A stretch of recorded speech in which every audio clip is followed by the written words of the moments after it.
Where are you playing next season?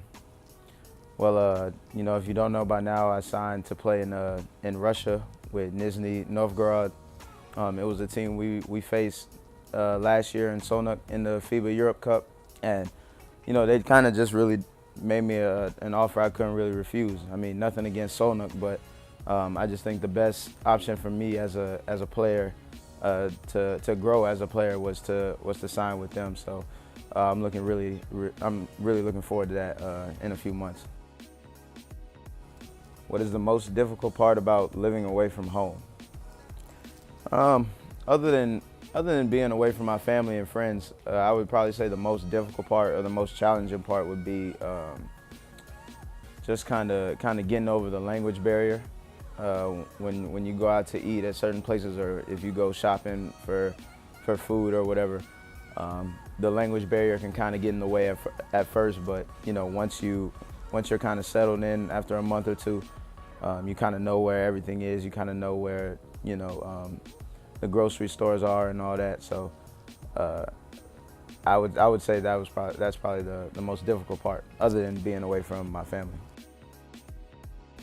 How do you train yourself in the summer in order to stay in shape? Well, typically my summers go. I try to take at least a week off, depending on how long my off season is, just to let my mind recover, let my body recover. But then once I start back training, I have a childhood friend that I grew up with, KO, who's a trainer now, and it's really just me and him in the gym. Maybe I'll grab one of my other friends to get some shots up too. But for the most part, it's just us in there. And at this point, as a professional, I know my strengths, I know my weaknesses, so I just try to tailor every workout towards strengthening my weaknesses while staying sharp with my strengths. So that's kind of how the off season goes for me in terms of taking time off and getting back into action. Did you experience any racism or hatred in Hungary during your time with Olaj and Korman? No, I didn't. In both experiences, I've had, or in both circumstances, I've had great experiences with both, in both Sonok and Korman. The fans have been great. The people around the city have been great.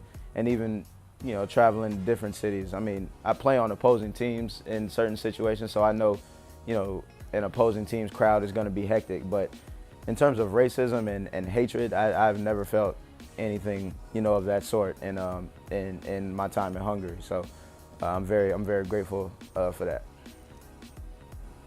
Who is your favorite NBA player?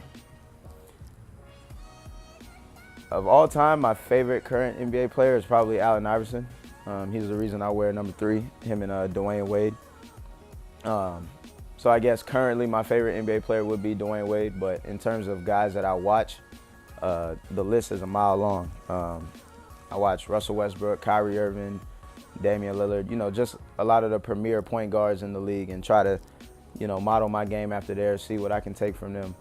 But in terms of my favorite NBA player, I would probably have to say Allen Iverson. Do you have any proven technique so that you can easily adapt to another country, culture, or team? I don't know if it's a proven technique, but it's just kind of based off of how I was raised. My parents told me to treat everyone with respect, be polite to everyone no matter where I'm at. So I think as long as I stay respectable and polite to people, I'll be able to adapt easily, because coming from a different country can be quite difficult. But the one thing my parents always stress is to just always treat people with respect and be nice and be polite, always smile, always have fun with whatever you're doing, always enjoy whatever you're doing. So I think I kind of give off a good energy that a lot of people can gravitate towards. So I think that is a reason why I've been able to easily adapt to all my situations that I've been in overseas, whether it be a city, a different country, different teammates. So yeah, I think in that aspect, I have to give the credit to my parents.